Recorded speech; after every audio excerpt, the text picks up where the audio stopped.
True. But what that means is that Maddie is at the back and she has a microphone. And when you have a question, she is going to bring that microphone to you. And you have to wait until she brings that, because otherwise the camera will not capture good sound. Okay? Okay. So with me up here tonight, we have Jerry Lederer, who is our outside counsel from Best and Krieger.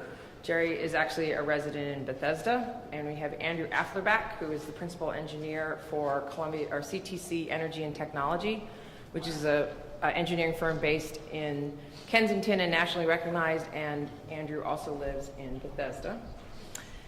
So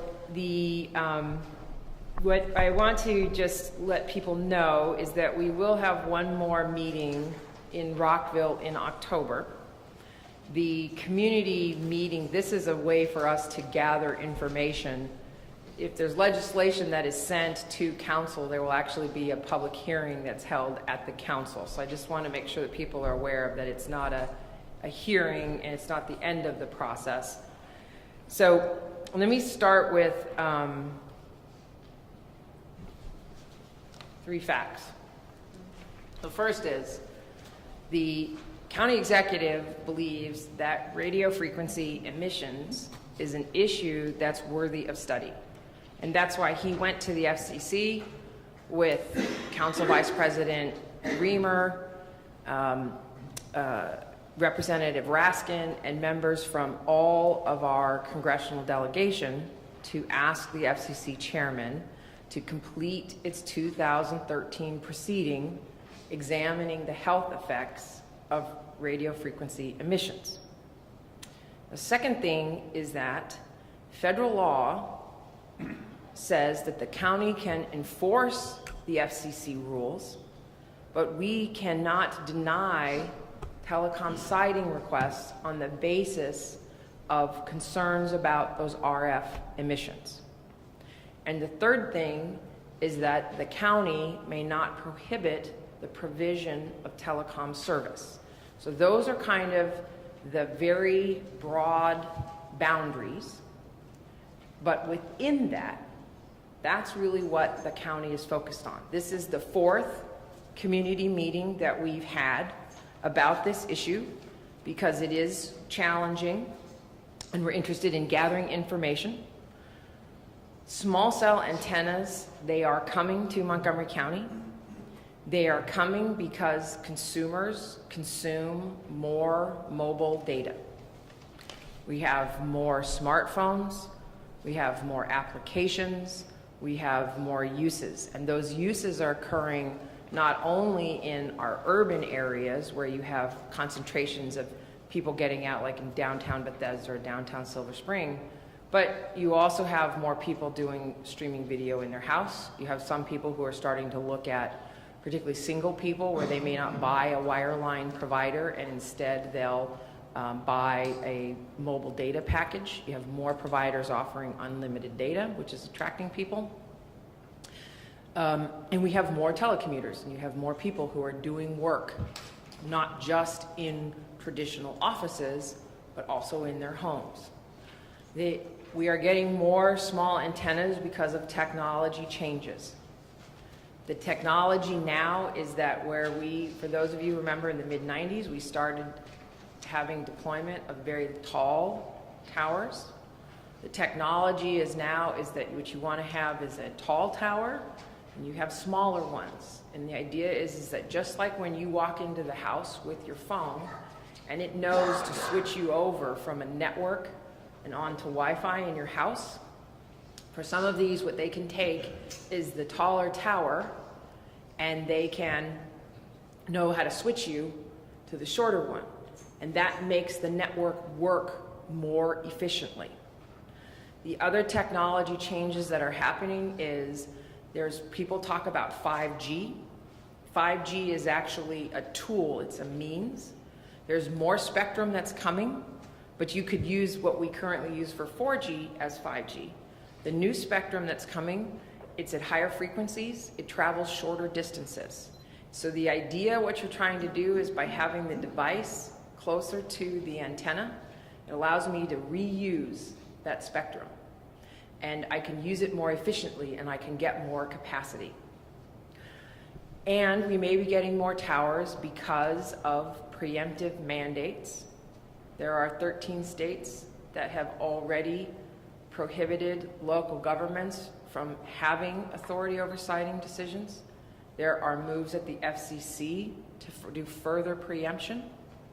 So rather than wait for all of these one-size-fits-all solutions, the county executive is seeking community input on how we prefer to handle the change. I'm going to give you a short summary, and what I'm going to do is, because this is the 4th meeting that we've had, we're going to maybe try a different format about this. I think some people have heard these things and seen these things, and we've had the thing out there. So what I want to try to do is give a short summary, and then we're going to try and open it up for questions. And if I need to, I have a deck of slides so we can go through that. If people have questions, we can do that. I do want to remind you, as if you have questions, that we do need to have the microphone. So I'll ask what you can do is say your name. You might say where you're from, or part of the county you live in, and then have the question. And what I'd like to do is to try to go through if everybody's got a question before we go through second questions. So the summary, the short summary of the zoning text amendment, and there is also on the table over here is the fact sheet that's available on the website, and it has a little bit more detail in there. What we're really looking to do is, in order to manage this need and change that's coming, is we're looking to say that we would put antennas on lower height buildings as a limited use. The county essentially has 2 zoning classifications. We have limited use and conditional use. Limited use is more of, if you think of as like a due diligence. We've made a determination that what it is fits in with the community use. So if you meet those standards, you essentially move through the transmission facilities coordinating group, and you go and you get a building permit, and they ensure that you meet safety codes. If it is a conditional use, there's some discretion, and we're not sure, and somebody's going to make a decision. So with that case in a conditional use is that you would have you would go to the Office of Zoning and Hearing, Zoning and Administrative Hearings. They would have a hearing officer. They would have public notice. People are provided an opportunity to testify, and you make a decision as to whether or not this conforms to community use. So what we're looking at again is antennas on lower height buildings as a limited use, allowing replacement of existing structures, in which case we may say the fact is that for some of these structures, you might need to have a taller pole, you might need to have a stronger pole. So what we're looking to do is to say that in most cases, it would be an additional 5 feet. In some cases, it may be a little taller because the road is wider and you need more height to get to both sides of the road. You need more height because you might have more people sitting in traffic and they're all using their devices, so you need a little bit more capacity. But what we would say is that in circumstances where you cannot use an existing structure or you cannot place it on a building, if it is a new pole coming in, that would stay a conditional use. So that would require having a public hearing and a hearing officer review that for the installation of new poles. Okay, so this is an experiment to see whether narrowing down this very complicated issue into that much works. So we're going to try to open it up for questions so that we can get more input from people. But if people have questions, I can either go through the deck or we can kind of go through the different slides, and then afterwards we're going to be able to, we'll post the deck on the county website. And just so there's one other thing, let me just sort of say the outlier. In a lot of these things we use the term, people will initially use the term small cell. The small cell is a marketing term that really signifies nothing. It isn't a standard, it doesn't have a definition. It's sort of a catch-all. So one of the things that we tried to do was to talk about, well, what we're really talking about are smaller antennas. And we're talking about shorter poles, so we talked about them as micro towers. But one of the downsides of that is that if you search for the term small cell on the county website, it's harder to find things because we didn't label them as small cell. So we are working on that. If you go right now to the county's website and you just type in /towers, you will get to the Transmission Facilities Coordinating Group, and there's a ZTA page that's on there. There's an interactive map. There's a database of all the locations. So you can always go there, and we are working on ways. We've already, at the suggestion from last night's, we put some links from the council's small cell page, and we're just trying to make it so that it's easier for people to find things. Okay, so with that, does anyone have a question? Of course, Stephen. Yes, sir. Okay, remember to wait for the mic. Yeah, I'm ready. Okay. So my name is Jim Sledge. I'm in Germantown. And I actually have, first I'd like to make a comment. My comment is the notice for this meeting, again, was subpar. Not even subpar, okay? I don't know how we get notice for these meetings because we come to these meetings, we sign up, we're on the list, we do everything we think we're doing to let you know who we are. You say you're going to let us know that there's meetings, and we get a note from somebody that says, hey, I just heard from this group who heard. What a surprise. And everybody, no one else knew about it. So again, very poor notification. If you're going to do a meeting in October, if you would please take these lists, let these people know. At least somebody showed up. We'll put them on our community groups so they'll know, at least in advance. I don't know how we get notice. It's not happening. So the attendance reflects that, I believe. We were telling people at the school bus stops and everything else to try and... So before you answer your question, let me apologize for that. There were some miscommunications on our part. There were some other things that we thought, there were some things that we had meant to do that we didn't do, and there were some things that we thought had happened that didn't happen. So the upside is that all the materials that we needed to create to put out last minute notice for this one, we have in place, and we're trying to get as much notice as we can out for the next one. What we will likely do is we'll have notice both on our site and on the council small cell site. We will put out a press release. We will send information to the regional service centers so they can put that out. And then we will try to go through on the lists, particularly for people, I know for the people who signed up for this one, and send that out. And then I know that there's some people who've written to me, and we will try to make sure that there's a kind of mass thing that goes out to that. And then we will do a better job of putting it on the county's website. Thank you. So, I actually have multiple things, but the way I read what you've done here, so in our neighborhood, the streets are not 30 feet wide. Okay. So this now limits it to 5 feet above whatever's standing there, which is a light post that's about 14 feet high. Mm-hmm. Okay, so and do you have underground utilities? Yes, okay. Absolutely. And about half the county has underground utilities. Yeah.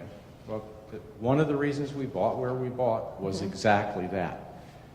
So now we're talking about replacing that light, because it obviously won't support the weight mm-hmm. of the antenna, with something that's approximately 20 feet high. A study was done based on, I would guess, ask these guys, on 30 to 35 feet high. Seems to me that the result of that, making it 20 feet high, I'm not complaining necessarily about their lower, but now you've got to put up more poles because you don't have the same coverage.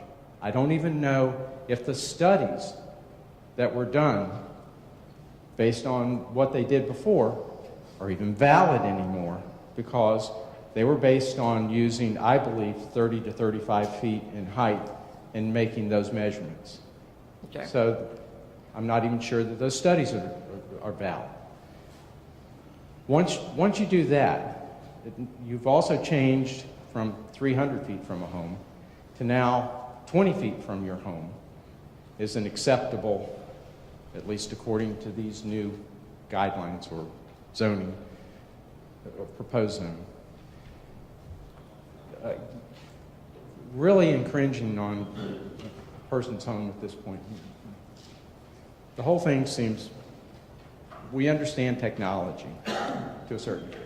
Okay, we're not experts, but we certainly know that we can get service through Wi-Fi and other means. I don't see how that's being accounted for here. We've got the health concerns. So concerns about that, and now there's a more proliferation of towers in the neighborhood because they won't be able to service what they thought they were going to service with what they proposed at this point. Plus, we still don't know all of the towers they're putting in our neighborhood, just what they've done so far. So that's part of it. The next part comes, there's another thing in here that talks about once you have an existing structure, you can come back in and lay this on top of it, okay? So now you've got this 20-foot thing that you're going to put up another 15 feet because, hey, this one's existing. Well, it wasn't before, but it is now. You know, so there's kind of this double jeopardy that we feel here. Okay, we'll just stick it up and then, hey, guys, it's only going to be 20 feet. 1 week later, after it's there, it's, hey, this exists. So, and that's an issue the way I see this because it seems like it's something that's easily abused. Okay. The other thing is I missed on, it looks like we went from, there were a fair amount of conditional use to almost no conditional use anymore. So we really appreciate that we were going to have to deal with these conditional use before, but now we don't have to deal with them. Thanks very much. No more conditional use for all intents and purposes. Good luck, guys. Okay? So that's how this strikes me. Okay? It doesn't strike me as being particularly helpful because people no longer feel like they've got a voice in this or an ability to go in and make some kind of statement about why we're not interested. And the fact that the executive wants to have considerations of RF and have the studies done, we wholeheartedly agree. But, you know, it doesn't seem like it's going to stop it. And the FCC, being the medical experts that they are. Right. Okay, so let me try and take those in order. And I'm going to do them in reverse because then I'm going to come back to Andrew. So let me start first with the conditional use. The purpose of the conditional use hearing is it's not to come in and say, well, I'm concerned about the RF effects. Right? We cannot regulate on the basis of the RF effects. The purpose of the conditional use is to determine, does this conform to the community use? So the idea of creating the specific conditions that allow the limited use is that essentially you're saying is that if you meet the limited use conditions, we don't have a further discussion about does it conform to community use because the presumption is that because it's met those conditions that it's in there. And part of the reason for doing that is that there are time limits the FCC's imposed. The county has actually sued twice. We lost once at the Supreme Court and once at the Fourth Circuit. So part of that is to sort of focus the conditional use on those things that are going to be new, things that are not replacing existing structure. Can you define conforms to community use? So conforms. You obviously know what it is. Yes. Okay. So conforms to community use is basically the county makes decisions, policy decisions, and those are reflected in the zoning code. So when we say that you can have so for example, the fact that you could have in the retail shopping center that's near here, the fact that we would say, well, you can have a nail salon, you can have a bakery, you can have a restaurant, those are things that we consider that conform to community use. The things that we may say that you cannot have an industrial facility, you cannot have an auto body repair shop there, because we don't think being that close to the community. So community. How does that apply to this discussion? So for this discussion, okay, so for this discussion, and again, I have to be good about the fact that we have to use the microphone because otherwise they won't pick that up. So I'll try not to do that again. the question is how does that apply to what we're talking about now? So the issue is that what we would say is if you wanted to put up a 120-foot tower in front of somebody's house, that does not conform to community use. And in some cases, we may say that putting up a structure that's twice as large as what is in front of somebody's house now does not conform to community use. But having a structure that may be 5 feet higher than it is now could conform to community use. And in some cases, we have some residential neighborhoods where they have 14-foot poles, and the other one, most common one, is a 27-foot pole in which it's like a spun aluminum and it cantilevers out. So in some neighborhoods, in some residential neighborhoods, you may have a 27-foot pole. In some residential neighborhoods, you may have utility poles. And I live in Silver Spring, and so in my neighborhood, we've actually gone through, and those poles have become quite a bit higher in order to reinforce them and make them, and as a person who lost power for 4 days in the derecho, I'm not really opposed. But that's why we've said that adding that additional height is part of what conforms to community use. Now, when we drafted the initial zoning code and we had a 300-foot setback, if you look in the zoning code, in many places, the zoning code is kind of split up so that you have some places in which, like in an industrial area, we allow limited use in those structures, in those areas, as long as you typically meet a setback limit of 1 to 1. And the idea is that if it fell over, it's that far from place. But what we also might have said in some of those places is that we want that tower to be 300 feet from residential houses, because while we wanted to encourage more cell phone service, we wanted to sort of balance that, and we didn't necessarily want to have things that were that tall, that close to houses. The issue is that in some of these cases where you may, again, thinking on the outlier that for the FCC, that you cannot have the effect of prohibiting service. So you may have a company and they come in and they have a license to provide service. They need to get into a particular neighborhood because they don't have anything in there. You'd have to get the permission of the person who owns the existing structure. And there may be cases where you cannot get that permission. It could be that the HOA owns the lights and doesn't want to agree to it. It could be in some cases that there's maybe not enough room there, but most likely it's going to be because you can't get the permission of the owner. So in those cases, in order to avoid a legal issue, what we said is that you could put in a new structure, but a new structure is not going to be a limited use. Because the new structure, I'm not taking out a pole that exists now and putting something back in. You're going to put in something new. And that would be a matter for the affected residents, or affected businesses, to come in and say, and be able to give testimony about where that is placed. And so for those situations, it would still be a conditional use. But if you kept the 300-foot setback, it would be almost impossible to add any type of new structure in a residential area, because almost all the streets are going to be closer than 300 feet. So what we did is we struck that and we went with the 1-to-1 setback. In some areas of the county, it's a 1 to a half foot. We stuck with the 1-to-1. Based on some of the comments that we have, there's 2 changes that we're looking to address. One is that we're considering is that maybe what we should do instead is keep the 300 foot, but say if it's shorter than 40 feet, then the 1-to-1 setback would apply, because the intention is not to suddenly allow, things that are 100 feet into neighborhoods. The point is specifically to deal with these, and I'll tell you that for most of these ones where if you have a 100-foot antenna, you don't necessarily have to have it in that neighborhood because the range of it is going to be much farther. It's where you're trying to get service, like let's say, to most of these antennas, they have a range of roughly of 500 to 800 feet. So it means that you want to have one probably placed every 250 to 400 feet.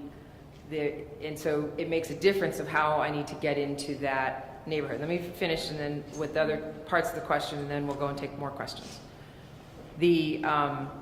we are going to make some changes. The intention of the statute, the FCC, Congress came in and enacted a statute which said that if you have an antenna and you want to swap it out, the local government has to approve that. The FCC came in and said, well, you know, similar size, let's define what that is. And most of what they were looking at were on very tall towers. There is some language in there that says you get an additional 10 feet. We feel pretty confident that you could go into a court and say that replacing something that's 14 feet and adding 10 feet to that is more than there's a substantial change and would not qualify. But what we want to do is to clean up the language a little bit, so essentially you get one bite at the apple. So if you took the 14 foot and you added the 5 feet, that's all you get. You don't get to, in perpetuity, keep increasing the size. And then on the Wi-Fi, the issue really on that piece is that the idea is to have competition. There are a lot of people who would have initially said, I have a landline telephone. Why do I need a mobile telephone? I have cable TV. Why would I need satellite? I have Comcast. Why do I need Verizon? I have AT&T. Why do I need Sprint? The whole of the federal law is set up so that we eliminated a lot of consumer protections with the premise that there would be more consumer choice, and that consumers, if they didn't like one, they didn't need those consumer protections because they could just simply go to a different carrier. I'm going to ask Andrew on I think I have this right. When we looked at adding that additional 5 feet, the two cases that we really looked at the most were in these residential neighborhoods where you have a 14-foot pole, you have the 27-foot pole. There are some places like Great Seneca Highway where you have like a 6-lane road, and that's where you're going to need the taller ones. But for the most cases, that's where we're really looking at that 5 feet. And we went and we looked at the road width for that. On that, was in the analysis that we had done, is that we think that given the technology and given really how much usage you expect to have in a residential neighborhood, that the 5 feet was sufficient. And that you weren't, where you talk about that you could in some of those areas have it. But we also were hoping that if you already have the taller pole where the equipment is less visible, that it may encourage providers to go and use the 27-foot pole instead of the 14-foot pole. But Andrew, do you want to speak specifically in the issue of if it's 20 feet or 30 feet, 35 feet, does that make an enormous difference or a difference? Sure. So a lot of what you're trying to do, if you're trying to engineer coverage in one of these places, and by the way, this is sort of been a very painstaking process. One of the issues in the underground neighborhoods is that there is no really good way to do this. It's a matter of doing the best that can be done with existing structures and so forth. But sure.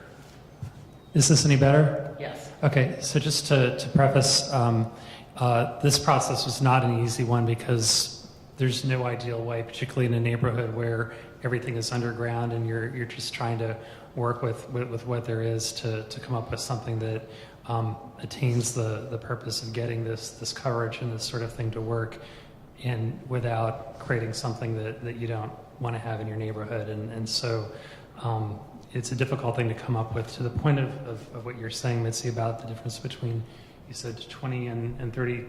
5.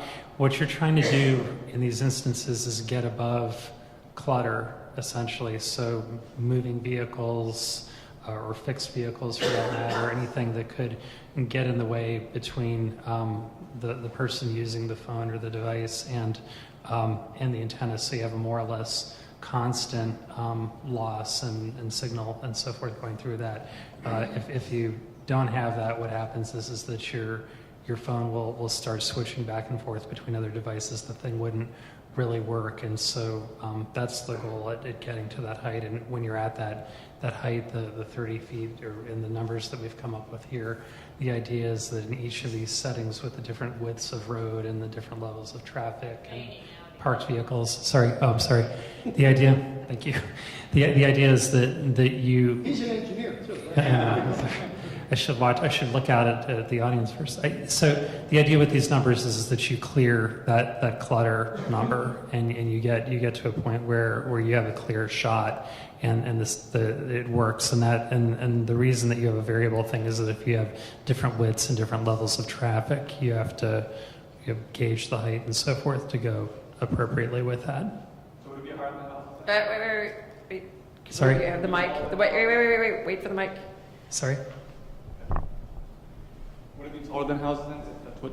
It would not be taller than that. Well, if houses would probably be in the way of the frequency, I assume. If you're talking about cars, I assume houses would also be in front of in front of the towers. What you'd typically be looking at in a neighborhood is you'd have antennas that are in the right-of-way replacing an existing structure like a light pole, and the idea would be to serve within that corridor, so the houses themselves on that street and the vehicular traffic and so forth that's going down there. The idea wouldn't be to try to beam through the house to the other side or anything like that.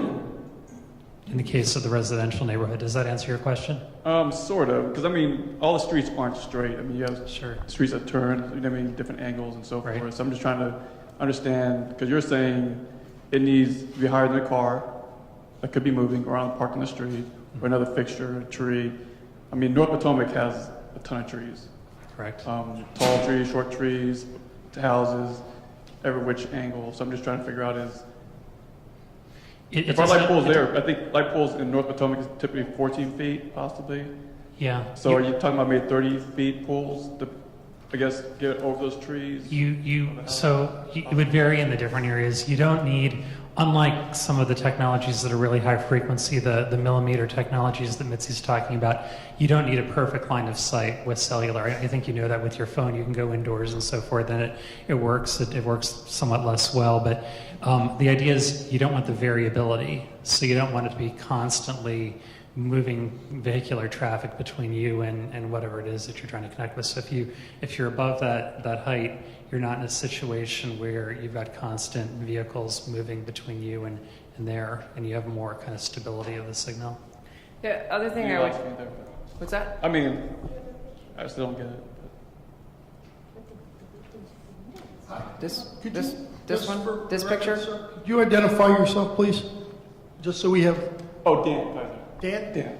Great. Thank you. Okay, so one other thing is that, so what I would say was very disingenuous is you've seen some federal officials talk about these antennas and just say like, oh, it's the size of a pizza box.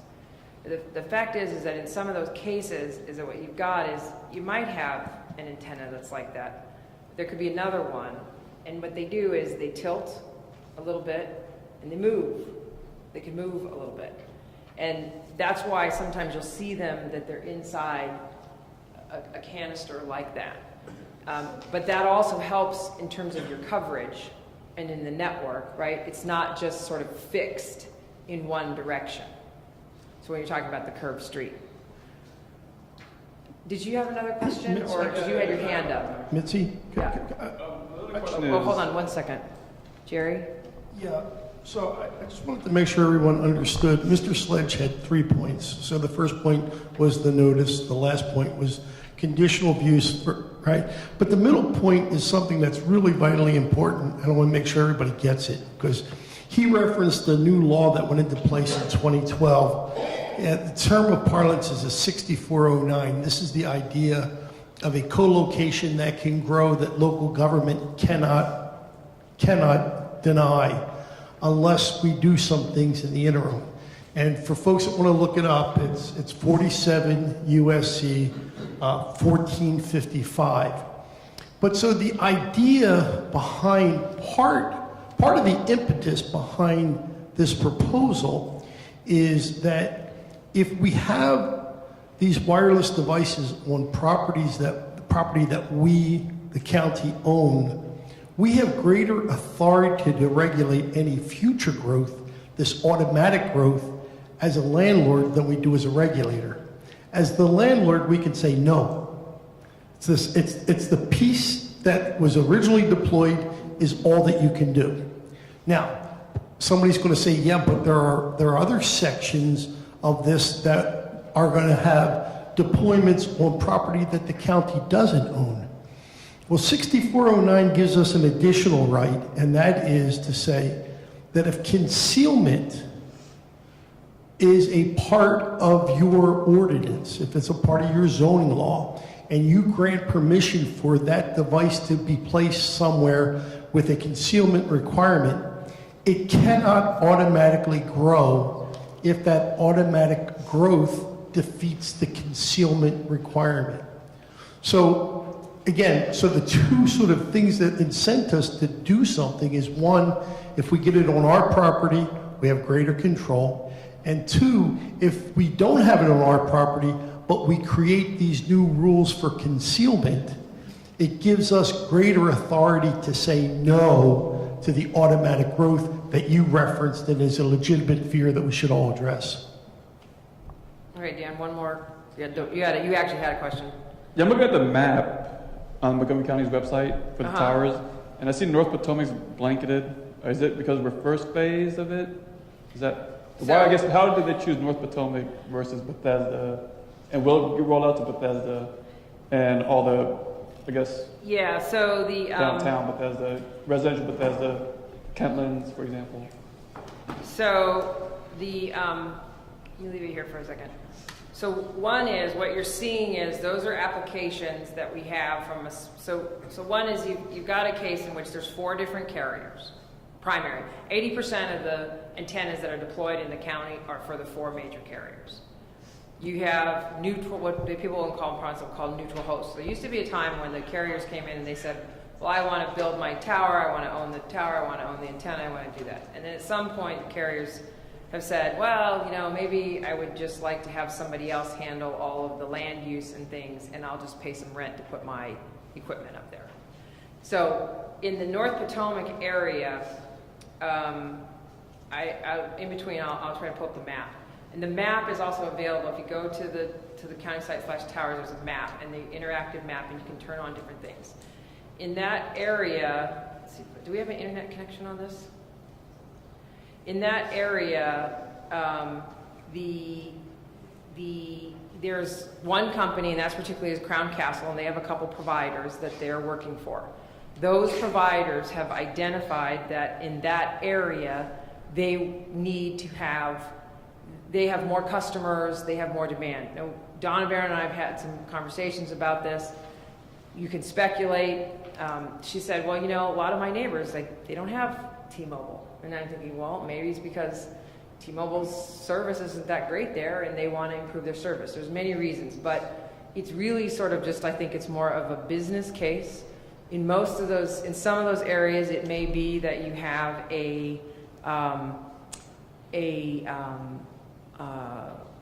underground utilities. The upside of underground utilities is it makes the service more reliable. The downside is there's very little to co-locate on in those areas. So this is the map that Dan was talking about. If you go, this is on the page here, and under map, and this will take a minute to load. I will say if you go to this map, it also works better in Chrome. So in this map, one of the things is we're also going to add in here is the zoning piece. We had it in a different map, and we're going to import it over. So in this area, there's different layers that you can turn on. So these, you can see here that these are all the current facilities in the county. And you can also see that in most of what you'll see is that the deployment, one thing this map doesn't show you is that if you click on some of these things in the bottom, you'll see here where it says 1 of 2, there's 2 at that location, and just because of the way the layering works, there's one color that's going to take precedent over the other, but you can just skip through and it'll tell you both. I think a lot of people are more concerned about just mini cell towers in their neighborhoods versus on the street, on the highway. I think people are more concerned about these cell towers in their neighborhood, in front of the yards, next to their kids' bedrooms, versus on Great Seneca Highway Right. or so forth. So that's what I'm just trying to figure out is, Kemmons, for example, Kemmons is just down the street from North Potomac. It's more densely populated. I'm assuming more densely populated than North Potomac. I'm assuming Bethesda downtown is more densely populated. Will they be will they be expanding these mini cell towers in those neighborhoods, or is they're just getting too much pushback, or what? I mean, I don't understand Right. why. So part of it's not clear. Part of it is, it's going to be more likely in areas where if you have above ground aerial utilities, it's more likely that you may try to use those utility poles For cell towers. I mean, for new equipment antenna. And that's because that the rates, federal law requires that the utility poles make space available for telecom providers, and there are regulated rates for those pole attachments. In the areas where you have underground utilities, that's going to be the places where you're more likely to have to use other existing infrastructure like the street lights.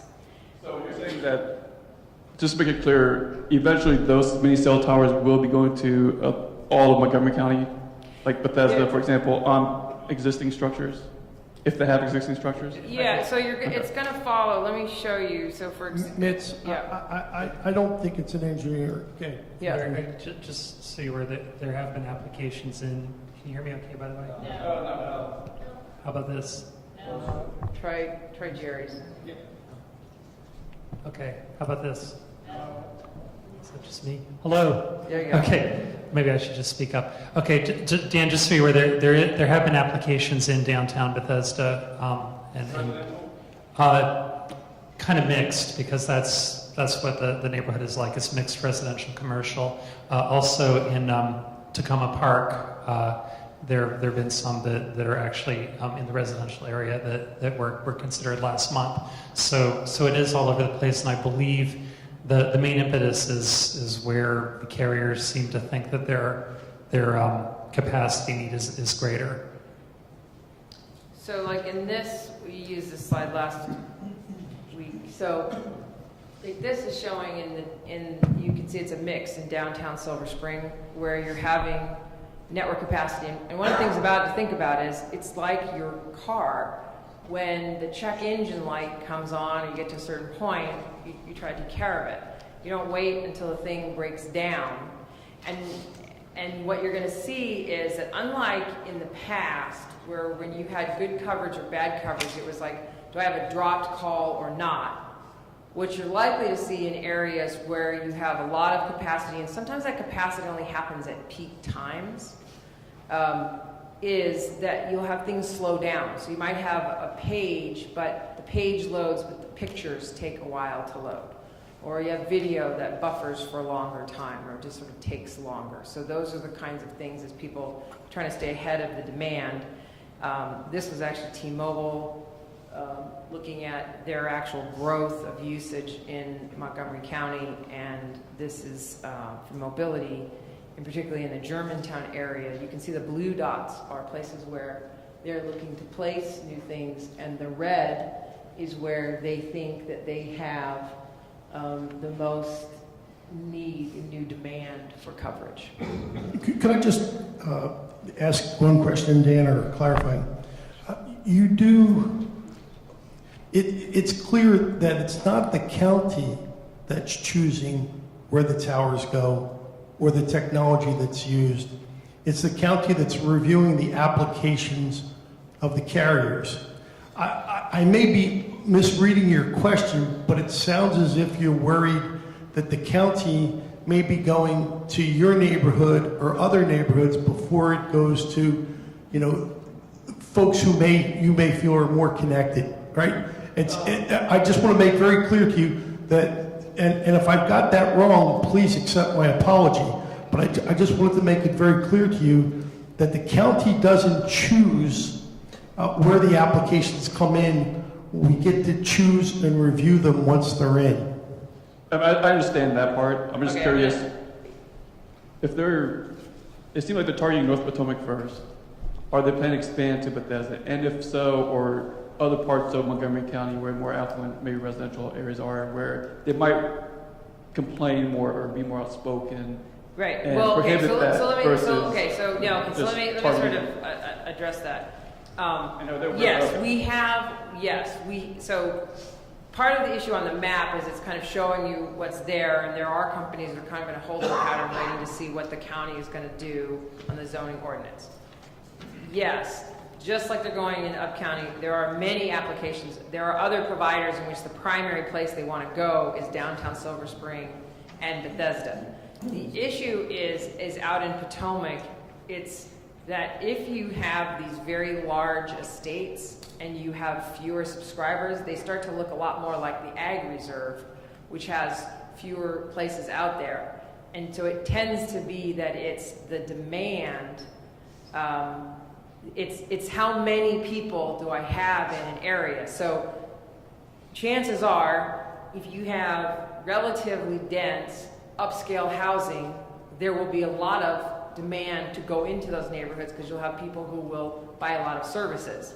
But if you have upscale housing and it's very far spread apart, they may be lower on the list because I'll get fewer subscribers and customers per deployment. And I'm gonna cut you off, Dan, because I want to get to some other questions in here. It just doesn't make sense where Kentlands is more desktop than North All right, let me ask, because I've got Crown Castle here. Maddie, hold on a second. I have Crown Castle here. Do you guys want to take and address this question that has come up several times about why is it so concentrated in a couple areas? I can certainly attempt to. Okay, hold on a second. Let me grab the mic. You can pull up the map of North Potomac so you can see the Right. dots in our neighborhood. Right. And Wait, let's just get some mic. Let me have him come up. This is Rich. Why don't you go ahead and introduce yourself? I'm sorry. specifically before you start, what we want to know. Okay, wait, Donna. Okay, all right. Okay, hold on a second. Let's Donna. I'll let you ask the questions, but wait for the mic. So why don't you come over, ask your questions, and then I'll have Rich respond. Okay. Okay, but wait for the mic. Okay. If you pull up. Maddie will hold the mic for you. I promise I won't. Maddie will hold the mic for you. Nope, come on, okay, the problem with North Potomac is, if you look at our neighborhood, we have 300 homes. We have 12 cell towers in our 300 home neighborhood. You look on the other side of Muddy Branch Road, the neighborhood is exactly the same, built about the same time, the houses are about the same width apart, same trees, same everything. They have two towers. So I know that Mitzi says maybe we need more T-Mobile, but maybe why wouldn't they need more T-Mobile? And then you go down Dufeef Mill Road, and there are neighborhoods, they developed each farm as they went down Dufeef Mill. They're all the same, all the way down. We have 12, they have 2, 2, 2, 1, 2, 2, going down. So why do we have 12? And more. Pardon me? Possibly more. Yeah, well, yeah. This is the next street. It's like 14. Yeah. Okay, remember, use the microphone. So again, my name is Rich Rothrock with Crown Castle. To answer your question, it's not Rich, try to keep your head one direction or the other, sir. It's not a simple answer. We, Crown Castle, build infrastructure.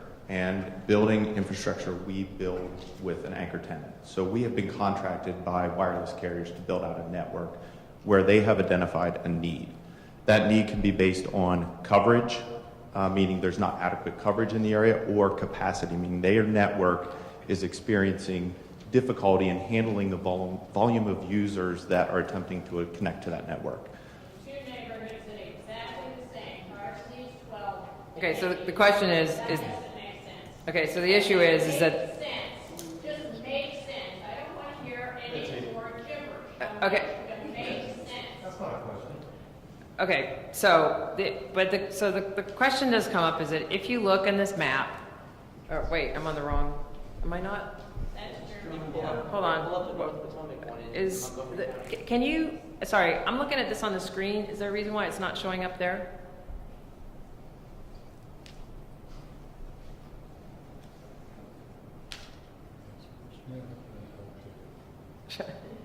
Hold on, maybe, hold on, let me see if I can do this.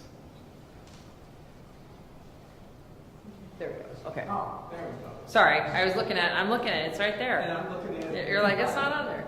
Okay, so, and this is kind of a little bit harder to see with the, let me, hold on a second, let me see if I can.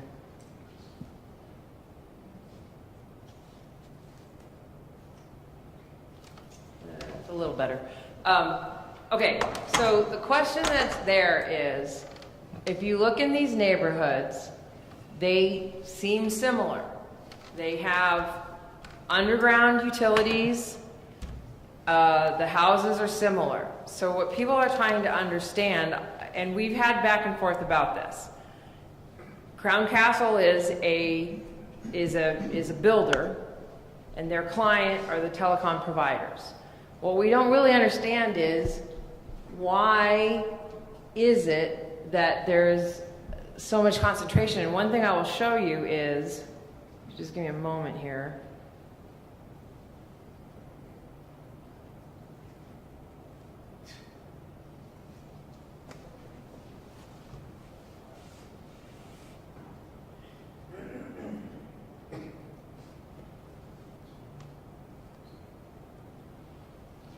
Okay, so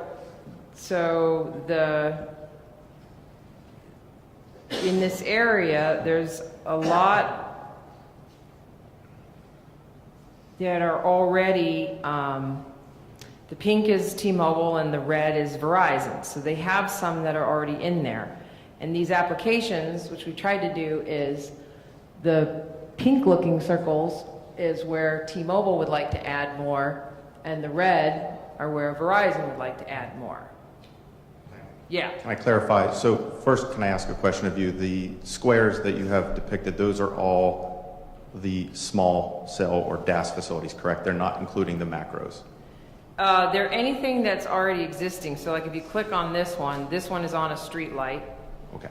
So the answer is yes. This one's on a utility pole. So these probably are small.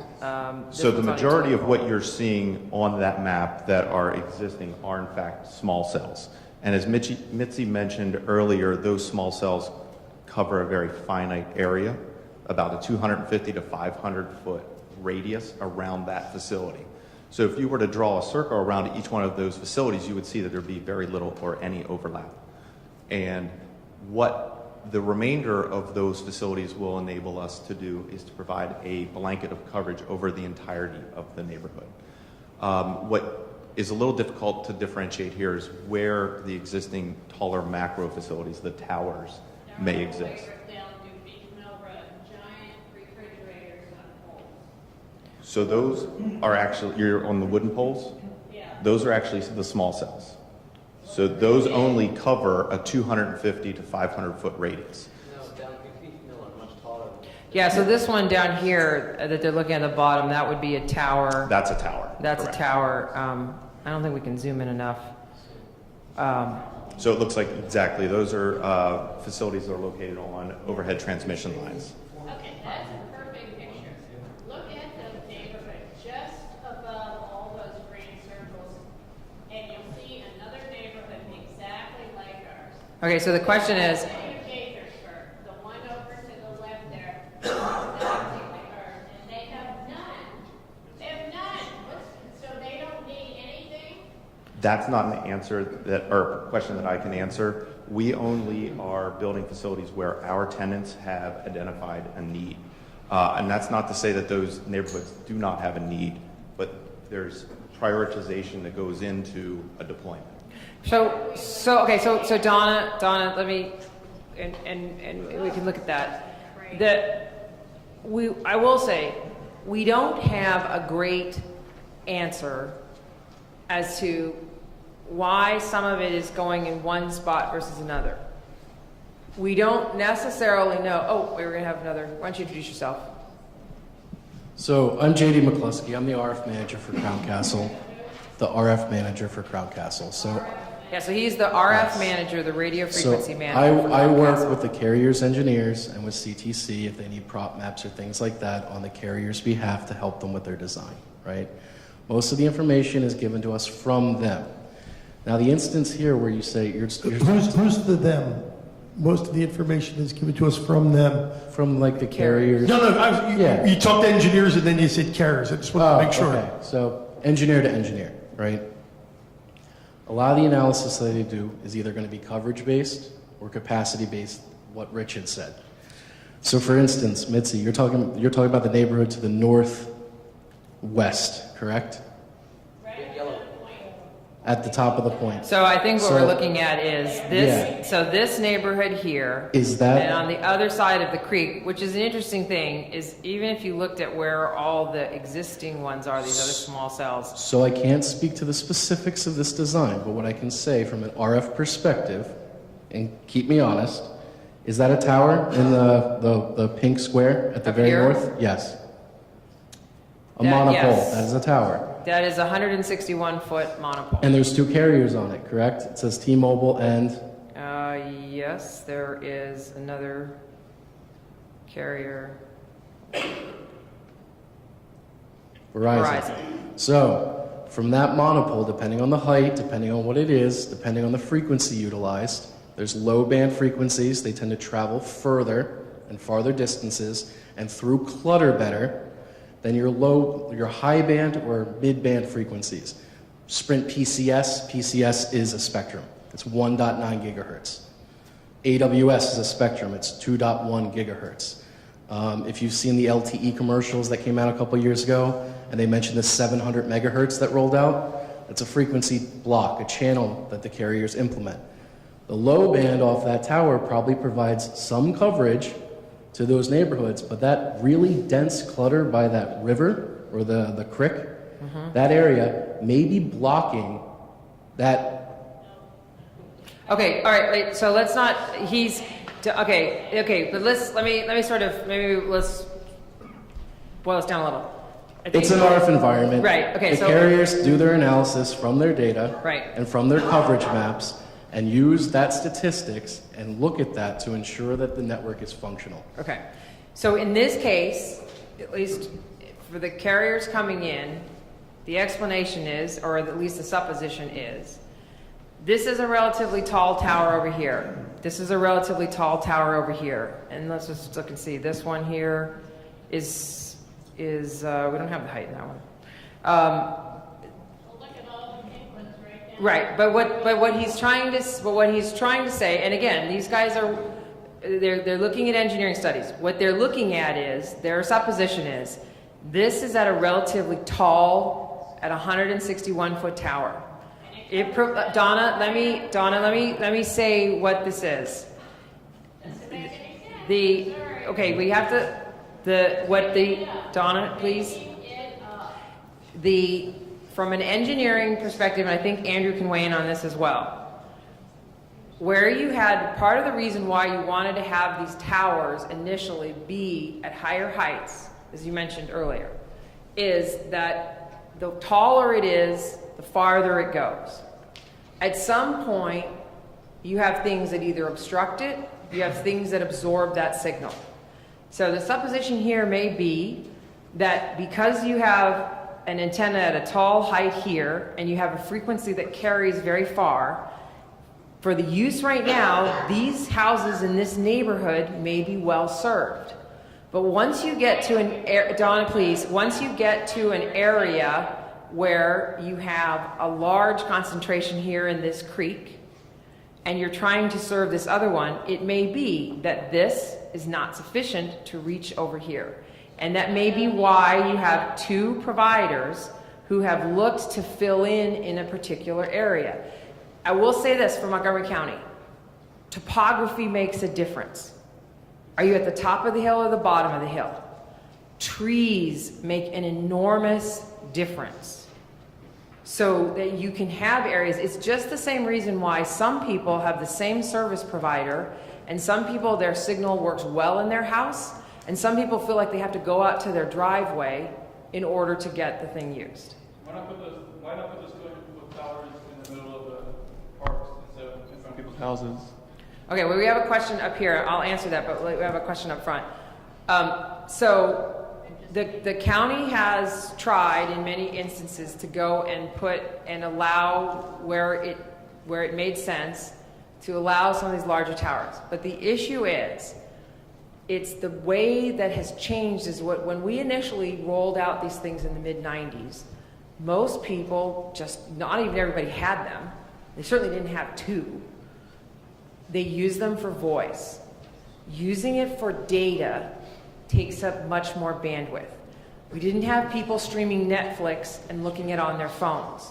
And so what's happening is, that's what people call network densification. It's the need that we have a tall tower, but like particularly in a downtown Silver Spring area or in some of these other cases, as you get more people having the use, they need to have shorter towers, more filled in, so that they can move traffic between frequencies up here and frequencies down here. Yes, sir. Okay, Mark Malamud, my house is right over there in North Potomac. A number of questions. You have 2 pink squares, and then you have 3 pink squares sort of right in the middle of the cluster that straddles, it looks like Muddy Branch. Right there. There are 3 pink squares. Oh, here, these. Right. Why would these, okay. So That's 30 feet on a utility, 30 feet on a utility pole. Okay. That's 57 feet, So there's 2. Yeah, that's 57. That's a pretty large pole. Why does that not cover a similar distance as the other one, as the other 2? 169 feet. Okay. That's a third. Okay. So and then this one is 48 feet. So you've basically got 2 just around 50, and you've got 1 that's 30. Yeah. Okay. So and that's okay, a utility pole, and this was also a utility pole. So okay, we understand densification, we understand load and bandwidth and all that. We have, it looks like individual antennas are carrying 1 carrier. At least it looks like it, or 2. My understanding was that they were designed to carry at least 3, so that the thought being that you wouldn't need as many poles. Right. So that's one thing. The second thing is, all the utilities there are underground. So we have like 14-foot light poles. Are they going to be putting them on existing poles, or are they going to be adding more poles? Because the light poles are not that dense. Okay, so the first question is, in terms of, are you going to use existing or adding new ones? Yeah. And going back to the zoning code, the zoning code is encouraging you to use existing ones as a limited use. Right. If you wanted to add a new one, that would have to be a conditional use. And that would have to... So conditional use, it's a longer process. Right. It costs more money. It has a public hearing.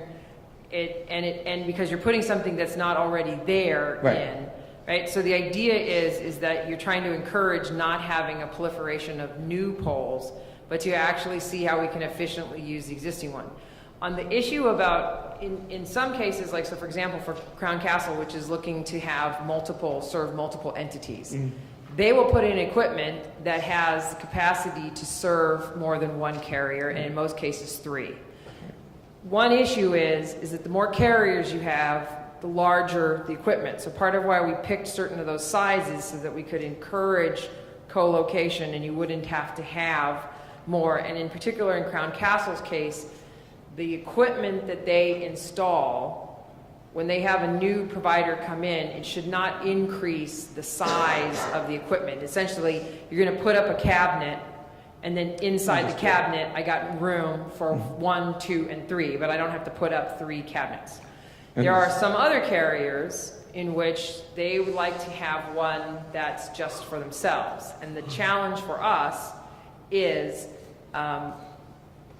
if you require it to have more room for co-location, it could mean that you have a larger piece of equipment, and we don't have a way to require you to share. So, Verizon is like your oldest child, I guess, because I don't want to pick on that, but you can have some providers that just say, like, I would just like to have my own thing on there. So that's kind of a challenge. Because we have a structural issue also, as I mentioned, our light poles are not, they may be 500 feet apart, right, or 400 feet apart. Now, I know the densities is preferred to be 250 feet to make sure we cover, and also to cover for the 5G, which is why a lot of the densification is being put in, even though the license is only for 4G.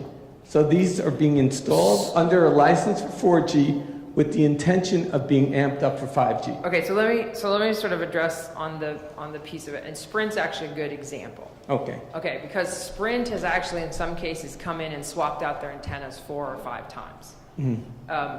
The county will evaluate, and CTC actually does our review of the application. So they may review, this is what your current signal is, and then if you change out or you put this new antenna in, this is how your coverage will improve. And we have had some cases where they've looked at that to say, if you adjust the height, you could actually get better coverage for somebody, or you could adjust it lower and you really wouldn't lose anything. So there's a little bit of that goes into it.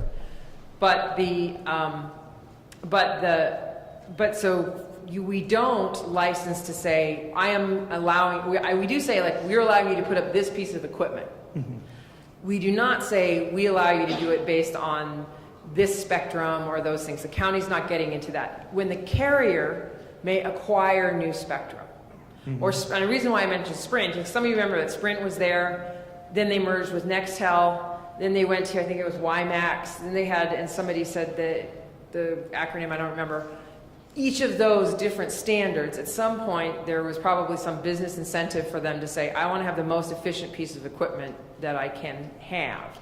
But what you're really looking at is, I want to serve the customers the best that I can. And part of what we do see is that, there's always somebody who's a market leader. And when you're not the market leader, you have to figure out, well, what can I offer my customers, right? So it might be, and people talked about, initially, like a carrier like T-Mobile came out and said, I'll offer you free unlimited data because I want to generate more things. And then it must have at some point eaten into the market share, and so then you had providers like AT&T that never did that, but then came and said, I'll offer an unlimited plan. So it's not, I just want to say it's not based on spectrum. And it is true that what people talk about for 5G is that 5G doesn't exist yet. It's more of a standard. So you could use the current spectrum that you use for 4G, and you can make changes in the way that you use it, and essentially you're using it for 5G. Does it have the same range? Yeah. It hasn't. The new stand. The new. So the Can I just theoretically? Can I just make a suggestion? This is all terrific, but it's 8:15. We owe the council and the county executive feedback from the community meeting on the draft proposal. Could I ask that we go back and open the floor to folks that have comments and questions about the draft proposal? So let me go. Remove the towers when they're no longer used. All of the requirements in the franchises do require that if the thing is no longer in use, that it be removed. By whom? The obligation is on the carrier or whichever the entity is to do it. I will say that from our perspective, we're looking in the county's perspective to see is what's the enforcement mechanism. Right. The thing that we're more, in a lot of ways, for a carrier that's in business, they have an incentive to do those things. We haven't had a bankruptcy for 10 or 15 years since the past company, but that's one thing we're looking at. Okay, let me come up front and then we'll go to Sue. Mitzi, just for what he asked, I just wanted to highlight a point that you said there was the 3 pink squares and then the 3 red squares. Can you toggle off T-Mobile? I just want to show that these are co-locations. So see that it's not like there's building a Verizon one right next to the T-Mobile one. I just want to make sure that that's, yeah. Sure, okay. Exactly. So there's some co-location. Yes, sir. Hi, my name is Mark King, Germantown, Maryland. As a homeowner that has his address specifically listed on the places where a tower is to be installed, I have a light pole that sits on the corner. What's your address? 13601 Spinning Wheel Drive. 13601.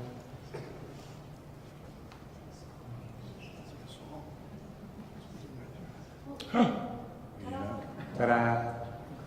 So you know I speak the truth. I have several concerns that I'd like to have addressed, please. Sure. Number one, the height of the tower. With the new offset rules, the tower will be capable of falling on my house in the event of a storm. It's been known to happen. I've had trees fall on my house. There's no reason to expect that a highly engineered tower like this couldn't fall over. Number one. Number two, as I drive around the county, I see some of these smaller self-tower installations, and I'm concerned about the size of the footprint of the box that has to accompany it. We talk about the tower. No one's talking about the footprint of the box. The one I see most often is over on Great Seneca Highway, and that has a pretty sizable footprint. Now, when I look at my property line and the easement that the county claims to own, and we're not sure now who owns the light pole, that seems to be an issue. I'm concerned that this box is going to take up an enormous amount of space. There's already a county bus stop there that takes up space. It's a county-designated stop for school buses. So more space will go to that. But the thing that concerns me absolutely the most has to do with the resale value of my home. If I choose to sell my home and there's a cell tower sitting 30 feet from my bedroom window, who is going to be responsible for the loss of property value in my home? I doubt seriously that that gentleman right there is going to compensate me for it. I don't know if I can sue the cell phone company. So I would direct my question to the lawyer. How do we compensate homeowners that lose property value across the county simply because someone else has made a decision to install one of these towers 30 feet from my bedroom window? Yeah. So Mark, a couple of things. Let me take them. You addressed the automatic growth, the 6409 concerns. We agree with you. We're doing everything that we can to address that, both in the ordinance and by shifting future towers onto Montgomery County property that we can regulate. The second thing is you raised is the issue of the boxes. And if you look at the proposal, we do actually limit the size of boxes. And we talk about where they need to be located to the greatest extent possible, actually within the pole itself. So your concern is spot on, and so we're on top of that. With respect to the impact on the adjoining real estate or real estate in the community, we couldn't agree with you more that that's why local government should have been given the right by the FCC to preserve that. And in fact, Montgomery County, in a docket filing this past summer, went out and retained an expert on the impact of adjoining properties by some of this technology and filed it with the commission as a reason for them to preserve local government authority over these types of decisions. Now, I don't know what kind of impact that will have, but I'm simply here to say that your concerns, we understand them. The county's doing the best we can to voice them where it makes a difference. But I've got nobody to point you in the direction of in terms of reimbursement. I will tell you this though, and I just need to say the other side of the argument. There are those that would say that sometimes the presence of these additional communications technologies make your property more valuable. I'm not here to make the point. I'm simply here to say that there are some that assert it. There were arguments for years that if your community was served by fiber, it was worth more, and there were studies to say that. Who knows? Maybe there are similar studies on wireless. I'm not here to make the point just to say that there are some that might argue it. I'm going to counter your argument by telling you that people... It's not an argument, I was just reporting. People told me my job would be easier in Vietnam if they just sprayed all the trees with Agent Orange. And here we are. Actually, Mark was telling us earlier. That said,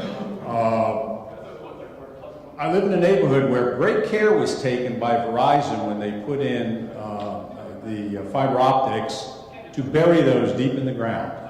They're unobtrusive, I don't see them, and when I want more bandwidth, I simply call them up and say, hey, increase the amount of bandwidth you're giving me.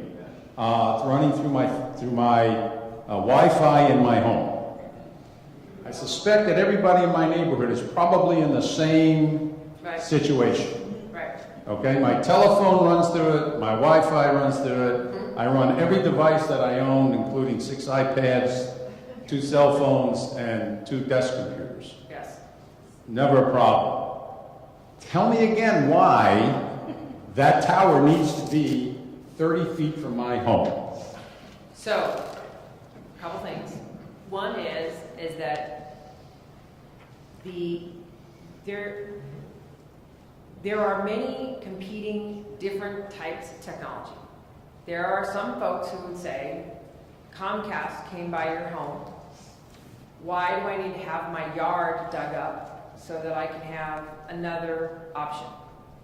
There are some people who said, I have a landline phone, I didn't need a mobile phone. The entirety of the Federal Communications Act is set up so that we continue to have new things. It isn't an argument that says, some people could say, when I watched over-the-air television, it was just fine, and I didn't need to have cable television. There can be, in some cases, if you want to purchase as a consumer from I'll give you an example of a wireline provider. So they're going to offer you a telephone, a video, and a data, a broadband product. You could have somebody like AT&T. AT&T has a wireless phone product that they can offer you. AT&T bought DirecTV. They have a video product they can offer you.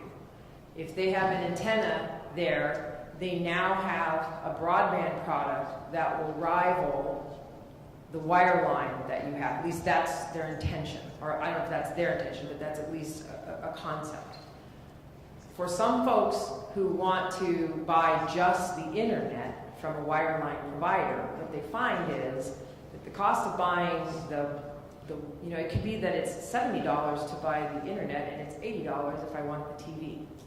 So in some cases, even if people want to use a different alternative for the phone or the video, the broadband piece of it still is a lot. And there's lots of studies that actually show that on the broadband for wireline, that is where they have the highest profit margin because they're not paying anybody for programming. So in some of these cases, it may end up being that because I have new competition coming in, it may force the wireline provider to say, I'll offer you a better deal. It may be that I have another alternative to it. There really isn't a reason why. There isn't a reason why you have to have 6 purveyors of vanilla ice cream, right? I mean, it's all ice cream. But that's really what we're getting at is, as I said, is that the entirety of the federal law is set up so that we have more competition and there's more choices. And that is why Congress put a prohibition in there which said that we could not prohibit the provision of service.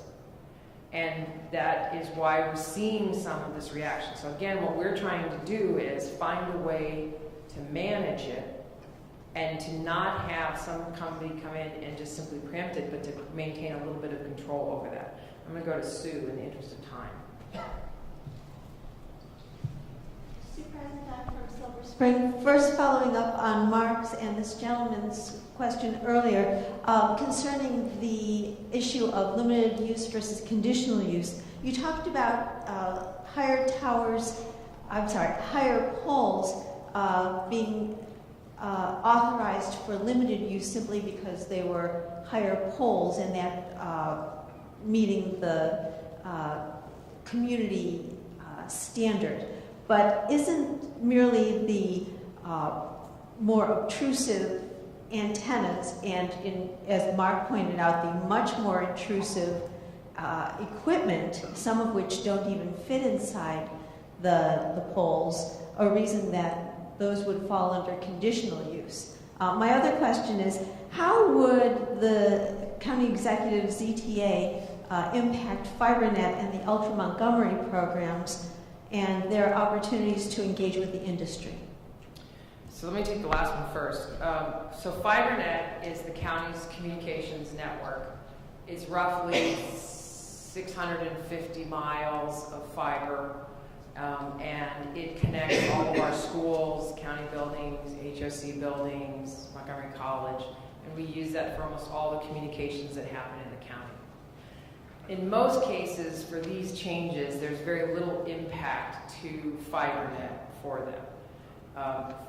One thing is that when we built out FiberNet, we started it in the early 90s, and it was in part with our transportation department because they needed to put up fiber for traffic cameras at the signals and for traffic signaling.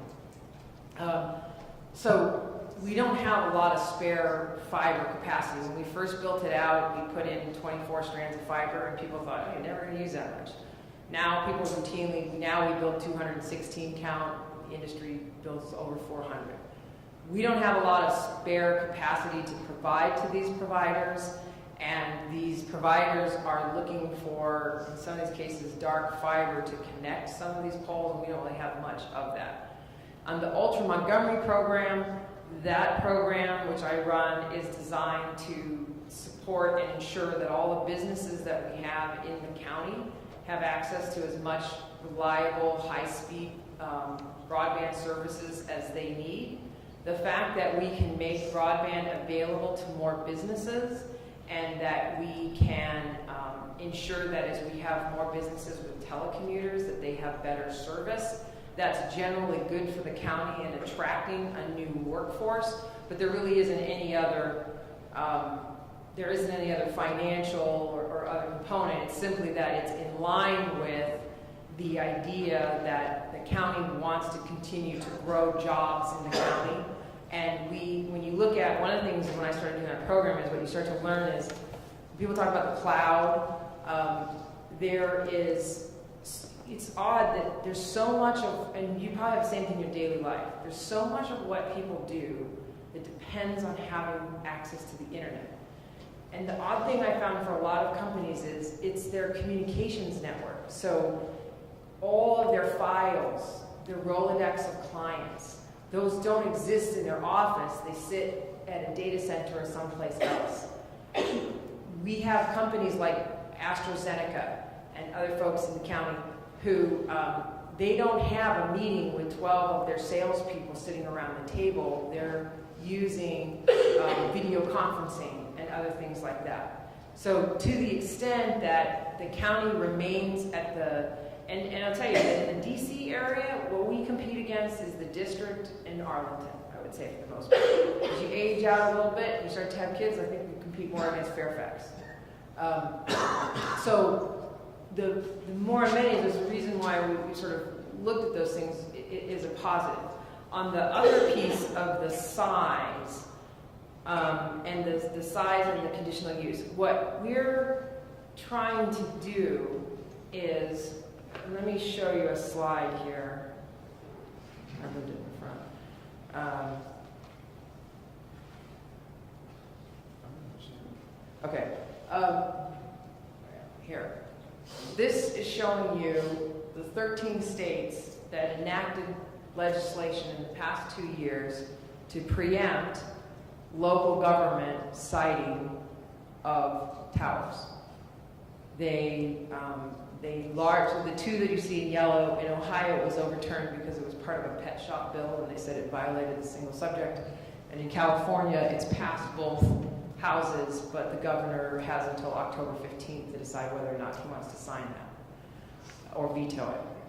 The part of what we're looking to do is to create a local solution that manages the process so that we do not have legislation that comes, and these legislation, I will say, they vary, Colorado's is a lot better than Texas.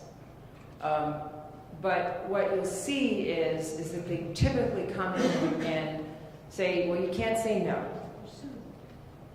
I'm sorry? They're suing in Texas. They're suing in Texas. Yeah, I mean, there's lots of, I'm not saying, these are just as a showing of what has passed. But what we're trying to do is, in cases where we can say 5 feet seems, this is what we're proposing, 5 feet seems reasonable. Using existing structures and not adding more poles seems reasonable. And by doing that, we would carve out and say, but if you're going to put in something new, there should be a public hearing process. There should be greater scrutiny put on that. If you're putting in towers that are much taller, that are subject to the conditional use, those should continue to do it. Okay, one question up front and then one question in the back, and then we'll try to speed through here.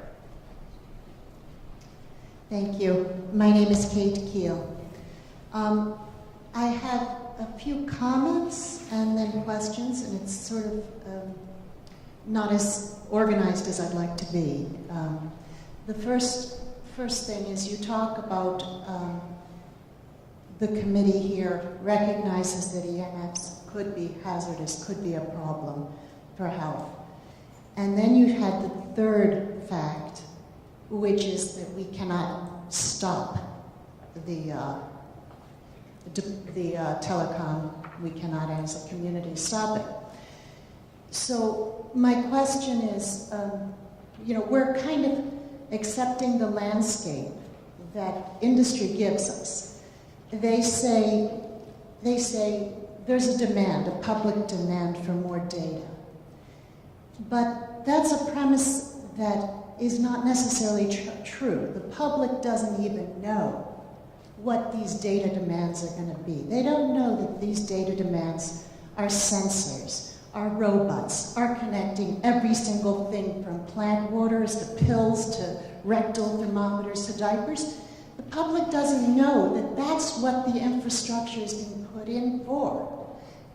The data that will be generated from this kind of garbage. The public hasn't been consulted whether we want driverless cars that can be hacked.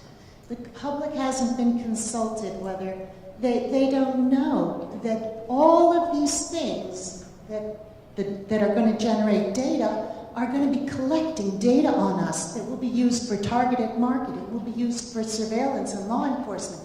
And they will have 24/7 perfect life log of us. So my question, also the public generally doesn't know of the health hazards of wireless radiation. 190 scientists just signed a moratorium, signed an appeal to the European Union asking for a moratorium on 5G. So if the public doesn't know, and then industry is buying off our legislators, and industry is coming in, with marketing tools and, putting them in front of people with half information and just letting people drool like a baby in a toy store, then we're going to get different things. So my question may be, should this committee not be asking, how do we want to be raped?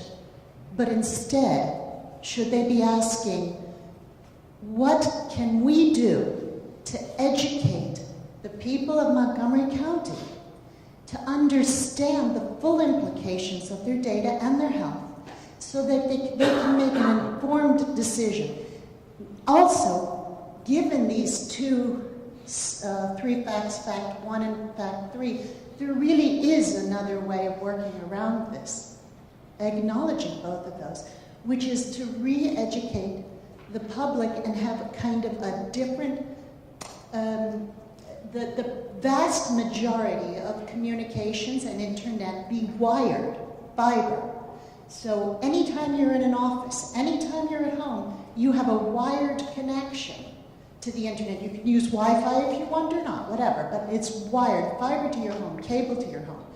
And then we would need these cell towers for far less. You know, if people would use their cell phones for texting, I'll be there in 2 hours. I'm running a little late. But the vast majority, if they want to watch a movie, they don't need to be walking down the street. It's not good for the kids. It's not good for our brains. It's not good for society. It's not good the amount of e-waste this is going to generate. So we need to sort of become a more informed public so that industry isn't dictating our future and the future of the planet. Thank you.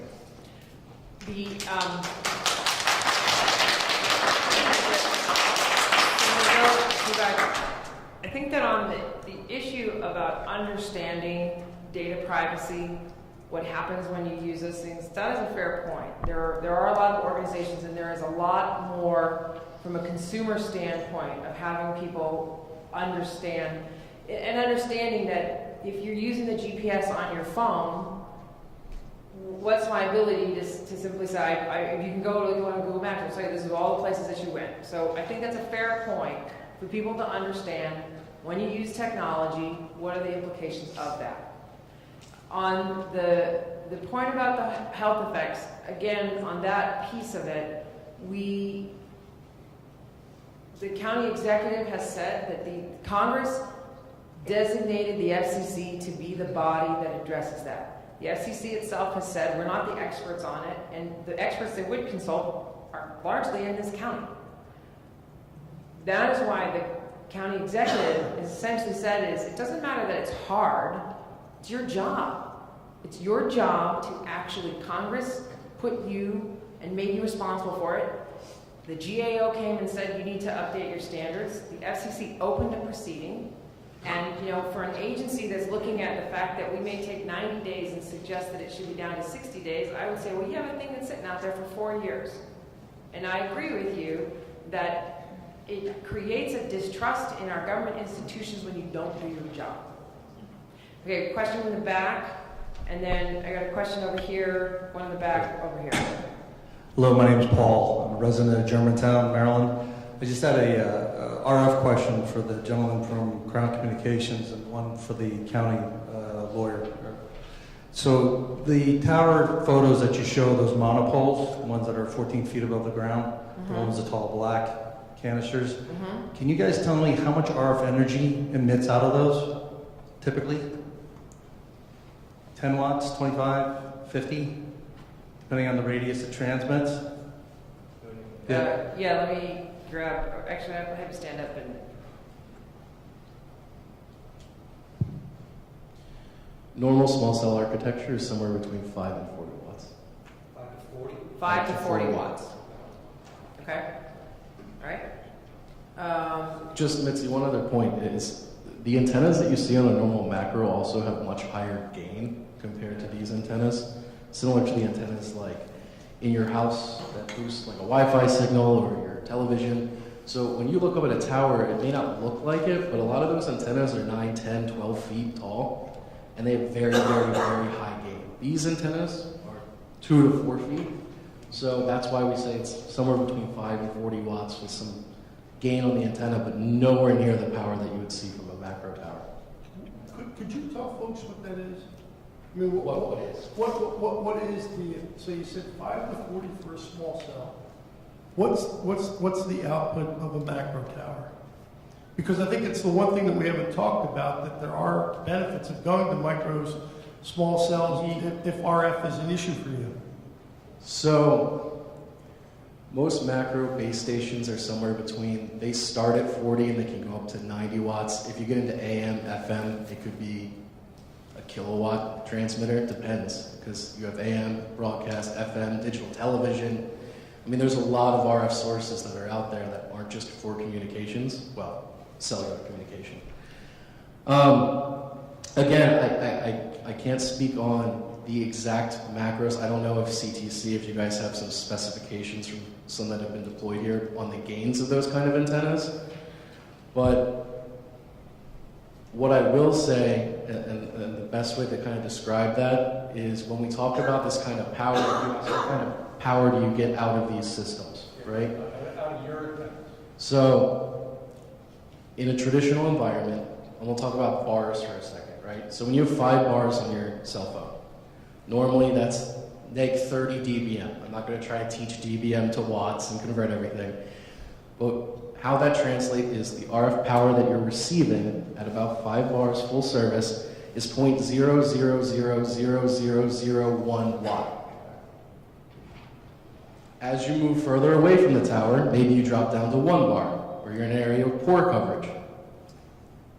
And say it's neg 100 dBm. So each 10 is 10-fold less, right? So that's point, followed by 10 zeros, 3 other zeros, a 1 watt. Very, very low power. It's a two-way street, right? So your mobile has to communicate back with these towers. And one thing that the small cell does that is an advantage is increases the quality of that signal and that line of communication between your mobile. So when you have poor coverage or a quality issue, your phone that you're using has to power up also up to half a watt, transmitting right from your phone. I know it's counterintuitive, but the better your signal is, and the better quality signal that you have on your phone, the less emissions you get from an RF perspective, because it is a two-way street. If you're using mobile devices, even if in a poor coverage area or in a good coverage area, the majority of exposure comes from the unit you have on your person than any tower or small cell that's being installed. Okay, I'm going to go to the back of the room. Hi, my name is Robert Janku. Although I'm against the whole thing, but put the boxes on these poles, you put them underground, and that would improve the aesthetics.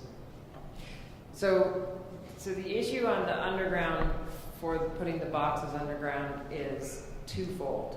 One is.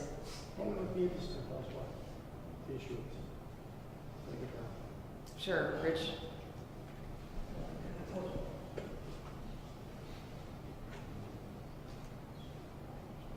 Face you.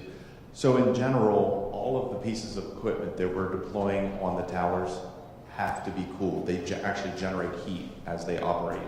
And in order to keep that equipment cool, it has to be exposed either to an ambient air, just the air around the environment, or it has to be cooled via fans. To underground equipment, we would need, number one, a very large space to be able to accommodate the equipment and the airflow necessary to keep that equipment cool. There's also the added element that we have to have air intake and exhaust through an underground system. So then when you're putting those underground, you have the potential for water infiltration, which is an enemy to this type of equipment. So it does create challenges. In arid environments, Arizona, Southern California, there had actually been deployments where the equipment has been placed underground, but it's not necessarily a solution in environments where we have a lot of rainfall or like Montgomery County where we could potentially have a lot of snowfall. Did you have another follow-up? Wait for the mic. In my yard, I have one of those power converters, whatever they're called, used to be on the light on the pole. So that's electrical, and it's doing lots of power. Okay, but anyway, that was one point, and I think we should look into it more. We could allow the antennas to be put in people's attics. I mean, some people don't care. Right. So right now, the county code prohibits the attachment of. It is true that some people don't care. Some people would just as soon put it up in my backyard, and I'm good with it. But that is something that we've said really doesn't conform to the use in the community, and that's where the zoning code has come in to say, well, you couldn't do that. Putting it in people's attics, right now, the zoning code does not allow you to attach these antennas to single-family homes or duplexes, and we propose expanding that so you cannot attach them on townhomes either. And that is, it's a policy choice. There are some folks who would simply say, it's my property and I'd like to get more money for it and I'll rent out my attic, and there's other folks who will say, I don't think that conforms in the neighborhood, and that's kind of the policy decision of where the county is right now. But that would have solved the aesthetics problem if it was in people's attics. So it's a fair point. All right, I'm going to come up front and then to the back into white.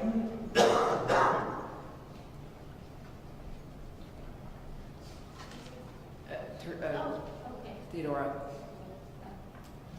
Okay, I guess I had a question. I have 3 questions actually. I'll just ask them really quickly. Okay. One was because there's going to be I more. know everybody knows you, but can you introduce yourself to the folks I'm that might not? Theodora.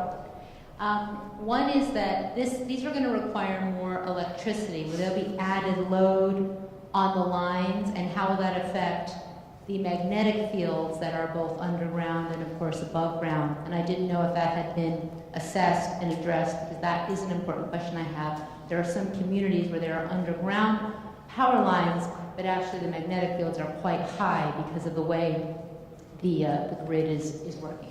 My second question. I can address that right Okay. off the bat. So as the gentleman said, we're talking about 3 to 40 watts. That's significantly less than what the light is already drawing. So it'll be a relatively small change, both to the fields as you're speaking, and also to the total draw of the power overall. With all of these going up on street lights everywhere and the fan and this huge cabinet, and if there were a couple carriers, you're telling me it'll just be minimal? What do you expect in milligauss that it would go up? I mean, I think that when you put it all together, you have the RF equipment, which is like 40, you have the fans and so forth like that. You're still talking about something in the couple hundred range, for each of the locations. And then in terms of like, you're saying a whole lot of them, remember we're talking about the existing structures in the neighborhood, so it's the existing lights. Right, right. So, there are a lot of lights. So you'd be maybe doubling up the power that's So you'd used be by doubling the up the power. I would guess something like that, yeah. And I guess thank you, that's helpful. I Sure. wonder if that would mean double the milligauss, I don't know, but that is a question. That's that I would exactly have. right. It scales linearly, so you'd be doubling the field. You'd be doubling the magnetic field, so if there's already a 3, you'd be getting it a 6. If that's what the field value is, then yeah, you'd Wow, be doubling okay. the current. Because, some countries, of course, they don't bill S2. So my other question was, and I'm glad Crown Castle's here, I know in the 10K report for Crown Castle they say, if RF emissions from wireless handsets or equipment are demonstrated to cause negative health effects, potential future claims could adversely affect our operations, costs, or revenues. The potential connection between RF emissions and certain negative health effects has been the subject, including cancer, of substantial study in the scientific community. And then it says, we cannot guarantee that claims related to RF emissions will not arise in the future and the results of these studies will not be adverse to us. And if a connection between RF emissions and possible negative health effects were established, our operation costs and revenues and our material would be adversely affected, and that we currently do not maintain any significant insurance with respect to these matters. So my question is, because they're informing their shareholders that there could be a financial loss due to health claims, who will be responsible if in the future there are health claims, and there's already a lot of claims being brought forward if you're following the cases related to cell phones. Who will be responsible? If Montgomery County, if your polls, who will be liable? What insurance do we have to cover this? And then my third question was related to the cabinets, but you're saying you can't. That's not part of the ZTA in terms of the cabinets. But so let's go back to the liability. The cabinets and the size of the cabinets is in the ZTA. Right, but it said 6 foot by 2 feet by 1 foot. Am I correct? That is one, or there. So what we are looking to do is to move so that there's a maximum volume and that there may be a potential maximum size for one side, so that there's some flexibility, but there's also an outer limit of what that's going to be. So standard ones that would fit, most likely of that's on the market right now, and you can kind of see them in this picture. This is more. Well, I'm 5 foot tall, so those don't match with what I've heard as the allowable. Well, you may not. You may not have something that. So let me look at this one. No. Some of these are 2 by 3 by 1. In other instances, you may have ones that are 6 by 2 by 1. So the zoning code may allow a maximum height, but you may not have a provider that needs to have a cabinet that tall or that big. And actually, one of the reasons why we suggest that we should look at those is because we think that the technology may improve just the same way that your phone has shrunk in size so that you may be, as you go forward in the future, able to have smaller cabinets. But let me go To the liability. So the issue on the liability is... No. We've not been authorized by the county attorney to talk about liability. We're here to talk about the zoning. I mean, your question, I don't think we can answer your question accurately. I mean, because what you read from the 10K was talking about exposure based upon the handset. No, it's wireless equipment. Well, I think. No, it says equipment. I'm just Yeah. telling you. It says equipment Yeah. in the 10K. Yeah, so I don't. Equipment. Here, so again, I'm not authorized by the county attorney's office to talk about liability issues. Do you Now, have it's something, insurance? no, wait a second. It's something that we've written down and we will look for permission to do, but we don't have permission to talk about something like that tonight. We're here to talk about the zoning, and we'll try to get you an answer on that. Absolutely. Yes, the county does have insurance, but I'm not sure. Again, Can I just say real quickly, I mean, maybe a Public Information Act would generate this, but for most insurance companies have an exclusion clause for electromagnetic radiation. You have to buy special pollution insurance. So if we don't have it, like Montgomery County Schools doesn't, then we, the taxpayer, will be liable. Okay. All right. So I'm going to go over to the gentleman in the white shirt. Oh, I'm sorry. Wait. I had said that we were going to go to the woman in the back shirt, in the white shirt. In the back. No. Okay. So most of these are the same house behind each. Yeah. Okay. So these are. So I have. These are photo simulations. So they're they're Photoshop. They're basically what you're doing is you're taking like, well, what would this pole look like if I put what was my equipment and put it on the pole? Yes. Okay. Yes, ma'am. Jamie Brecker from Germantown. I live in a townhouse community where the HOA has control of all the streetlights. So does that mean that this zoning ordinance would not affect them? Is that correct? Okay, so let me say that one more time for me. The townhouse community I live in owns all the lights in the community. Yes. Okay. The county does not own a single light in the community. Okay. So, and that is actually the case in point for the conditional use. You need to have, the zoning ordinance may say that in your community, a pole could be replaced as a limited use. But that does not change the fact that you have to have the permission of the pole owner to do it. There could be a case in which you say, in an HOA, we own all of our lights, and we don't want to allow you to use them to replace that. If a carrier came in to say that there's a demand in that area, and they needed to put something in, they would have to use a conditional use process. If you do not have the permission of the pole owner, you could not use the limited use process. In that case, they would have to file an application to install something new. They would still be subject, we're going to revise it, but basically if you had a 14-foot pole there now, the idea is you couldn't put something in that's taller than 5 feet in addition to what's in there. We are looking to amend that a little bit so that if you want to put something in, it would have to go in at the property line, so you wouldn't be just right in front of your door. It would require having a public hearing and approval that whatever is being proposed fits in. So when you say a public hearing, so the people in the community, if they did not want it, it could still be put in if the public hearing did not deny it. Is that correct? So Yes. say my community doesn't want it. Correct. And there's 530 some houses in my community.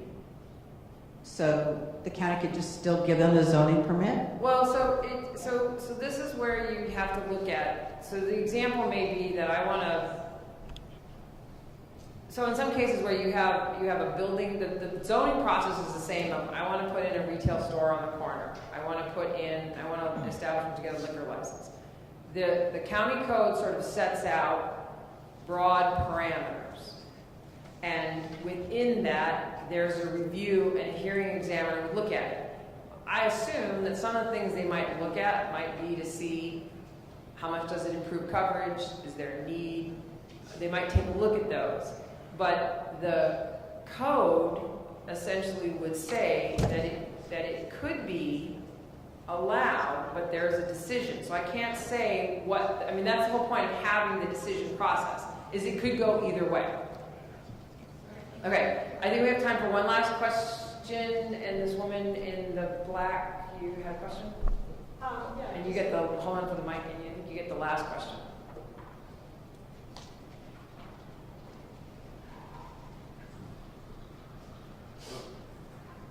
Deborah Hine, Germantown. I just have a real quick question. If we were to pull up a map, how many county council members or state members actually have a cell phone tower being put in front of their house?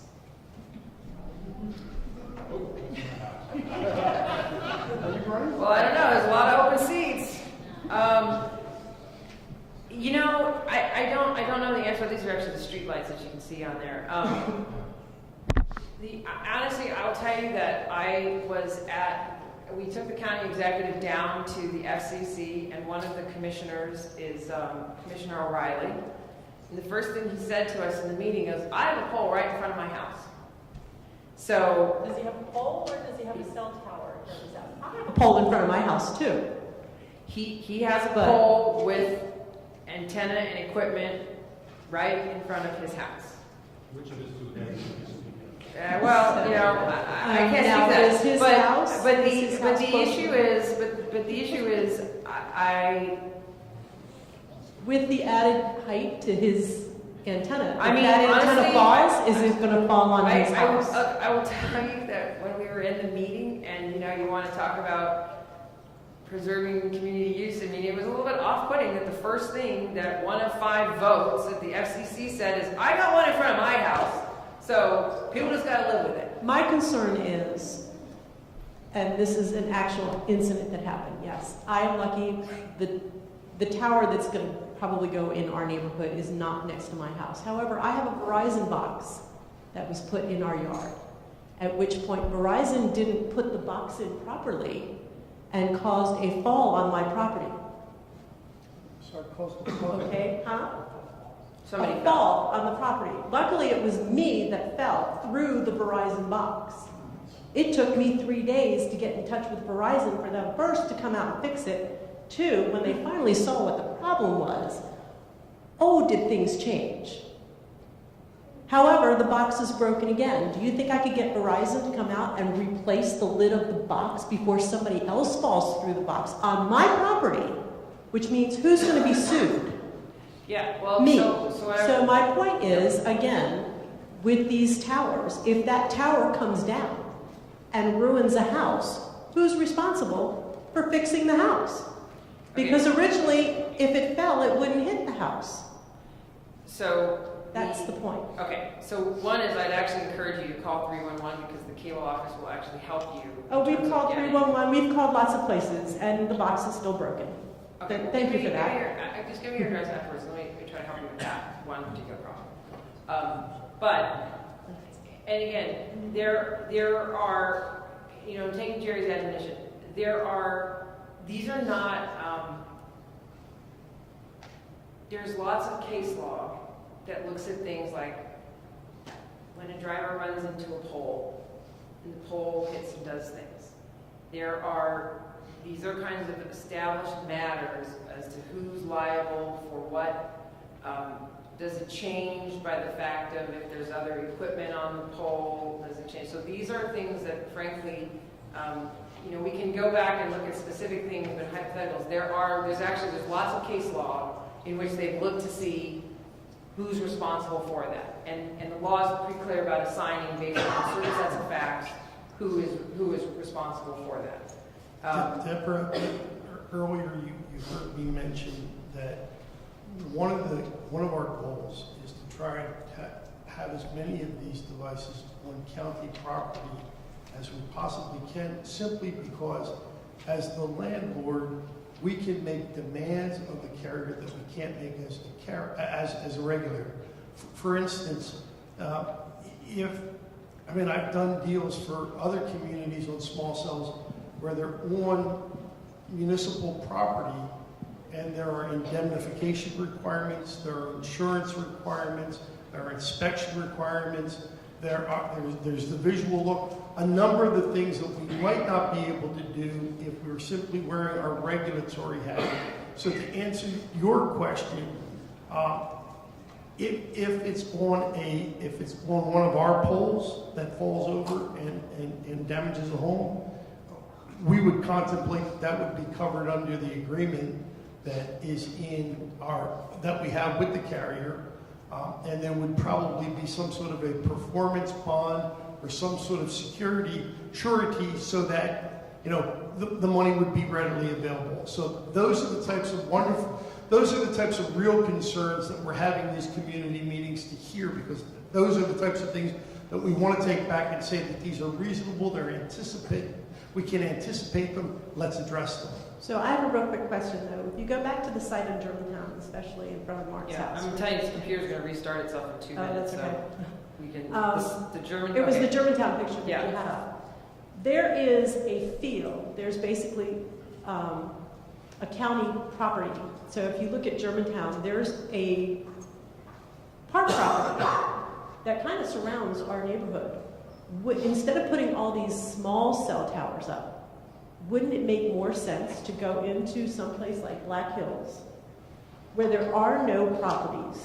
So if the tower fell, you just put up another larger tower and cover the entire neighborhood with one tower instead of putting up all the individual little cell towers in front of people's houses. Again, I think that that's the type of community input that we would need to hear. It might be interesting to ask the question, even in this room, would people prefer a 170-foot or 150-foot tower?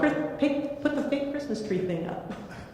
But again, that's what the county does. So again, not to pick on a company, but T-Mobile comes in and says, we'd like to put up 5 of these small cells, and Andrew's company, engineering firm, looks at that and says, you know what, I think that if we went over here and put up a mega tower or a macro tower, we could get the same type of coverage. And then I will tell you that there will be a hearing, and the community probably will be fairly split as to whether or not they want the macro tower. And the hint is typically those that will be opposed are the ones that are probably going to have the micros outside of their house, and the folks that want the micros don't. So it's an awful lot of times it's a balancing act where we're trying to do the very best for the largest number with those concerns. But that would be something that we would look at. Again, like going back to Jamie's question earlier, where she said, well, if we're the homeowners association and we simply choose not to allow it to be deployed, I know it's going to happen. I mean, the question is, can we do it the most advantageous and actually cost-effective way instead of having 100 of these small towers that need to be taken care of? It's so interesting because you could have one large tower where you can have multiple sites. I mean, you see them along the road. You have a huge park area that could accommodate something like that. And if something happened, it wouldn't destroy property. So let me just to address that and to wrap this up. Part of that is going to be driven by the technology itself and which spectrum you can use, because some spectrum will not carry that far. That's part of what's driving it. So certainly in areas where you can use those, there may be other issues in putting things up, but for the most part, if you have the ability to use some of those existing sites, we find that most carriers want to use it. The issue is that between the demand, usage, the characteristics of what it is, those engineering considerations generally drive that. Okay, so with that, I want to thank everyone for coming. We will try to, please sign in on the email list if we can go ahead and we can make sure that we send you information about the next meeting. And if you've got something else, feel free to come and talk to me. All right.